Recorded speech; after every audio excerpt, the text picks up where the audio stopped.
నమస్తే, నేను సిరి.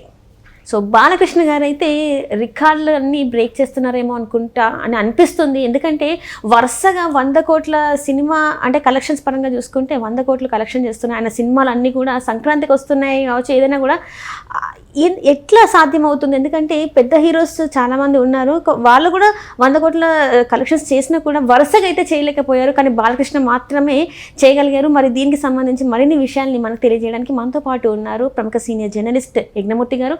నమస్కారం సార్. నమస్తే సార్, ఇప్పుడు బాలకృష్ణ గారు ఒక రికార్డ్ని బ్రేక్ చేస్తున్నారేమో అనిపిస్తుంది. ఆయన సినిమాల్లో మొత్తం వరుసగా 100 కోట్లు అంటే ఎక్కడ కూడా ఫ్లాప్ అనేది టాక్ లేకుండా హిట్ల మీద హిట్లు కొడుతూ హ్యాట్రిక్ హిట్లు కొడుతూ మొత్తం 100 కోట్ల పైన వసూలు చేస్తున్న అంటే అగ్ర హీరోలలో ఈ బాలకృష్ణ గారు ఒక్కరే అని అనిపిస్తుంది. దీనికి గల కారణాలు ఏంటంటారు సార్? అసలు ప్రస్తుతం చూస్తే మనం ఇందాక ఒక మాట చెప్పుకున్నాం, బాలయ్య తన కెరీర్లో ఇంకొక స్టేజ్ని ఎక్స్పీరియన్స్ చేస్తున్నారు.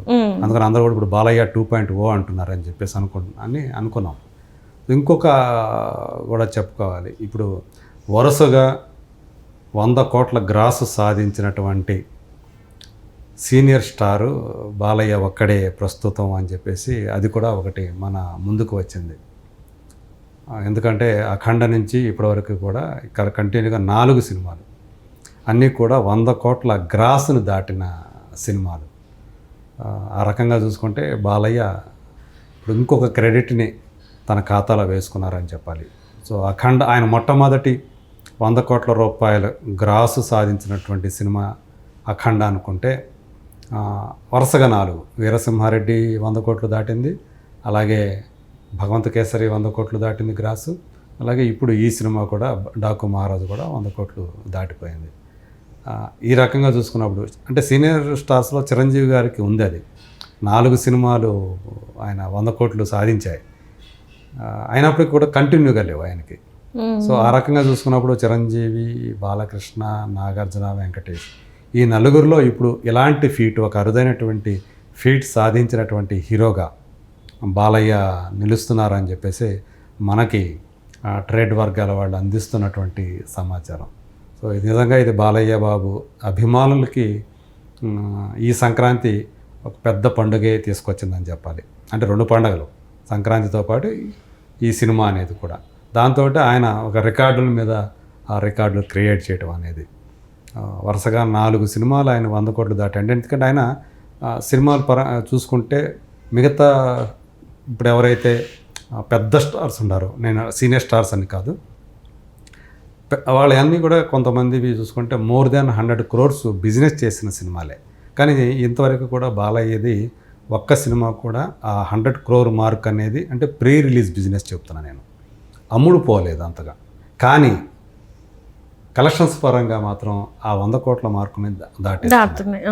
సో ఇప్పుడు సపోజ్ 100 కోట్లు బిజినెస్ చేసిందంటే గ్రాస్ పరంగా చూసినప్పుడు అది 200 కోట్లు వసూలు చేయాల్సి వస్తుంది. ఇప్పుడు దాకా అలాంటిది బాలయ్య బాబు కెరీర్లో లేదు. హయ్యెస్ట్ ఇదే ఇప్పటివరకు ఆయన కెరీర్లో చూసుకుంటే డాకు మహారాజే అత్యంత ఎక్కువగా 82 కోట్ల రూపాయల వ్యాపారాన్ని సినిమా రిలీజ్కు ముందు జరుపుకుంది. సో థియేట్రికల్ పరంగా. సో అంటే దాన్ని బట్టి ఏ రకంగా ఆ సినిమా కలెక్షన్స్ రావాలో మనం చూసుకోవాలి. అంటే 160 కోట్ల రూపాయల గ్రాస్ రావాలి దానికి. సో ప్రస్తుతానికైతే 100 కోట్లు క్రాస్ చేసింది. సో ఇంకా 60 కోట్లు మరి తెస్తుందా లేదా అంటే మనం అప్రాక్సిమేట్గా చెప్తున్నాము. ఎందుకంటే ఆంధ్ర తెలంగాణలో కొంచెం డబల్ రావాల్సిన పనిలే ఇక్కడ కొంచెం. ఎందుకంటే ఇప్పుడు పర్సంటేజ్ బేస్ మీద రిలీజ్ అవుతున్నాయి కాబట్టి ఎక్కువగా. సో ఆ పర్సంటేజ్ చూసుకుంటే ఇక్కడ 75%, 80% వచ్చేసినా కానీ మనకి షేర్ వచ్చేస్తుంది, ఆ వారం వచ్చేస్తుంది. అంటే ఇప్పుడు సపోజ్ 80 కోట్లు మీకు రావాలంటే డబుల్ రావక్కర్లా, అందులో కొంచెం తక్కువగా 864 అంటే 64 కోట్లు అదనంగా వచ్చేసినా అది బ్రేక్ ఈవెన్ అయిపోతుంది. 80 కోట్ల మీద 60 కోట్లు ఎక్కువ వచ్చినా బ్రేక్ ఈవెన్ అవుతుంది. 80 కోట్లు రావాల్సిన పనిలే.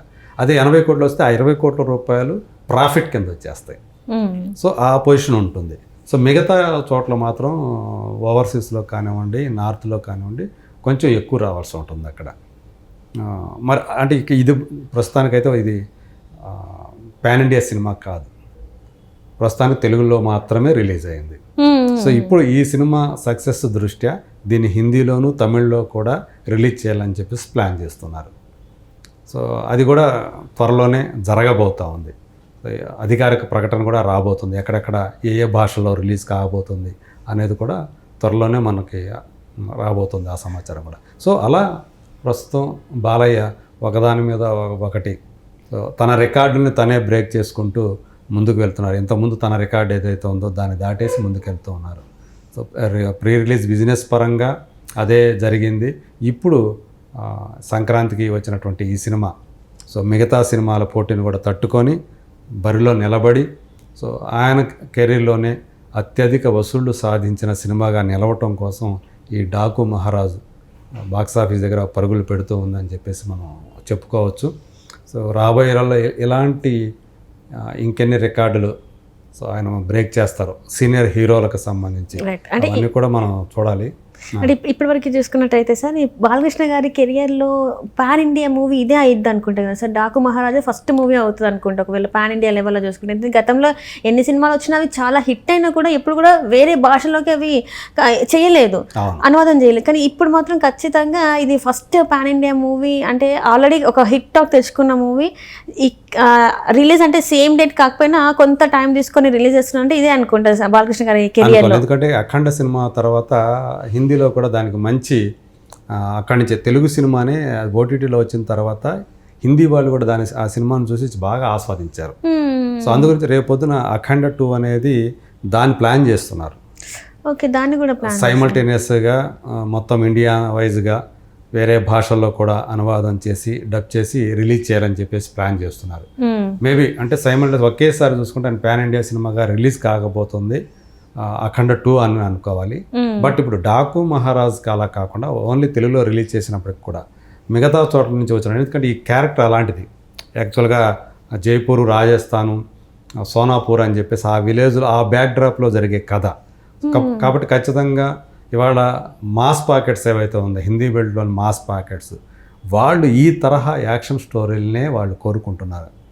సో మనం ఇదివరకు హిట్ అయినటువంటి ఆ సినిమాలు చూసుకుంటే పుష్ప లాంటి సినిమా అంత పెద్ద విజయం ఎందుకు సాధించింది అంటే అక్కడ వాళ్ళు ఓన్ చేసుకున్నారు కాబట్టి మాస్ పాకెట్స్ అంత పెద్ద విజయం సాధించింది. సో ఇప్పుడు డాకు మహారాజు కూడా ఆ పొటెన్షియాలిటీ ఉంది కాబట్టి అక్కడ హిందీలో కూడా రిలీజ్ చేయాలని ఒక డిమాండ్ బలంగా వస్తూ ఉంది. దానికి తగ్గట్లే ఆ ఏర్పాట్లు జరుగుతూ ఉన్నాయని చెప్పి మనకు అందుతున్నటువంటి సమాచారం. సో ఇలా బాలయ్య బాబు ప్రస్తుతం ఇలా ముందుకు దూసుకుపోతూ ఉన్నారు.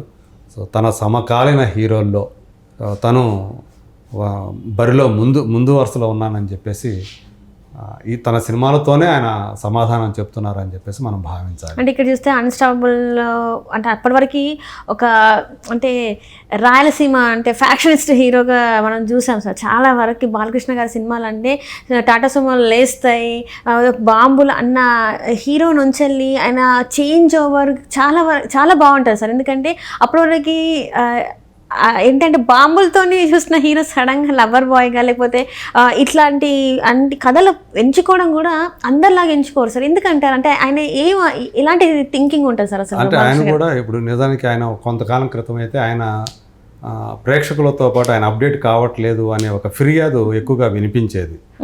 సమరసింహారెడ్డి లాగా, నరసింహనాయుడు లాగా అట్లా ఫ్యాక్షనిస్ట్ రోల్స్ బాగా సూట్ అవుతారని. మరి అదే ఆయన కూడా సీమసింహం లాంటి సినిమా చూసి ఫెయిల్ అయ్యారు. చెన్నకేశవరెడ్డి లాంటి సినిమా చేసినప్పుడు కూడా అది హాఫ్ బేక్డ్ స్టోరీ అని చెప్పేసి అన్నారు. సో అయినప్పటికీ కూడా అలాంటి సినిమాలు ఆయన చేయగలరు. ఫ్యాక్షనిజం బ్యాక్డ్రాప్లో పల్నాడు బ్రహ్మనాయుడు కూడా ఫెయిల్ అయింది అట్లాగే ఆ టైంలో. అది రాయలసీమ ఫ్యాక్షనిజం కాదు, పల్నాడు ఫ్యాక్షనిజం అది. సో అయినప్పటికీ కూడా అది కూడా బాక్స్ ఆఫీస్ దగ్గర బోల్తా కొట్టింది. నరసింహనాయుడు లాంటి ఒక బ్లాక్ బస్టర్ తర్వాత చేసిన సినిమా అది, అయినా కానీ ఆడలేదు అది. Samarasimha Reddy, Narasimha Reddy 2 industry hits. అప్పటి వరకు ఉన్నటువంటి ఇండస్ట్రీ రికార్డులు ఏదైతే ఉందో టోటల్ గ్రాస్ దాన్ని బ్రేక్ చేసి ఇంకా సరికొత్త రికార్డులు సృష్టించినటువంటి సినిమాలు. అంటే ఆయనకి రికార్డులు అనేవి కొత్త కాదు, కాకపోతే యంగ్స్టర్స్ ఎమర్జ్ అయిన తర్వాత, వ్యాపారం మారిపోయిన తర్వాత ఇవాళ మన సినిమా పాన్ ఇండియా లెవెల్లో, గ్లోబల్ లెవెల్లో రిలీజ్ అవుతున్న తర్వాత అనేక మంది, ఈవెన్ మహేష్ బాబు లాంటి వాళ్ళు కూడా ఇంతవరకు ఆయన పాన్ ఇండియా స్టార్కి ఎమర్జ్ కాల, ఓన్లీ లోకల్ సినిమాలే చేసుకుంటూ వచ్చారు స్టిల్ ఇప్పటివరకు కూడా. ఇప్పుడు కూడా ఫస్ట్ టైం ఆయన ఏకంగా పాన్ ఇండియా కూడా కాకుండా ఒక గ్లోబల్ లెవెల్లో ఒక సినిమా చేయబోతున్నారు. దాని తర్వాత ఆయన ఇమేజ్ ఏ రకంగా ఉంటుంది అనేది ప్రస్తుతానికైతే అన్థింకబుల్ అనే చెప్పాలి.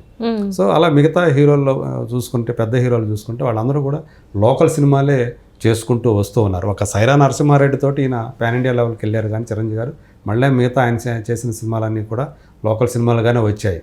సో ఇప్పుడు ఈయన పాన్ ఇండియా లెవెల్కి ఈయన చేస్తున్నటువంటి సినిమాల కంటెంట్ వెళుతూ ఉంది. వెళ్ళటానికి తగ్గట్టుగా ఆయన చేస్తూ ఉన్నారు. బహుశా రాబోయే టైంలో ఇప్పుడు ఈ సినిమా వేరే భాషలో త్వరలో రిలీజ్ కావాలని చెప్పుకుంటున్నాం డాకు మహారాజు. అలాగే అఖండ 2, సో అది ఖచ్చితంగా పాన్ ఇండియా సినిమాగా రిలీజ్ అయ్యే అవకాశాలు నాకు తెలిసి 99% ఉన్నాయి. సో అక్కడి నుంచి ఆయనకు వేరే లెవెల్, అంటే ఆయన కంటెంట్ చూస్తున్నారు, వాళ్ళు మారారు, ఆయన అప్డేట్ అవుతున్నారు, ప్రేక్షకుల అభిరుచి చూసుకుంటున్నారు, తను ఎక్కడ ఫెయిల్ అవుతున్నారో గ్రహించుకుంటున్నారు ఇదివరకు. సో దానికి తగ్గట్టుగా ప్రేక్షకుల అభిరుచి ఎలా మారిందో తాను కూడా అందుకు అనుగుణంగా మారి, లేకపోతే భగవంత్ కేసర్ లాంటి సినిమా ఇప్పుడు ఆయన చేసే పని కాదు అసలు. ఆ క్యారెక్టర్ చేశారంటే ఆయన కూడా మారారు, జనాన్ని ఆకట్టుకున్నారు, విజయం సాధించారు. ఇప్పుడు డాకు మహారాజు కూడా అదే పరిస్థితి. Right sir, right. Thank you so much sir. Thank you.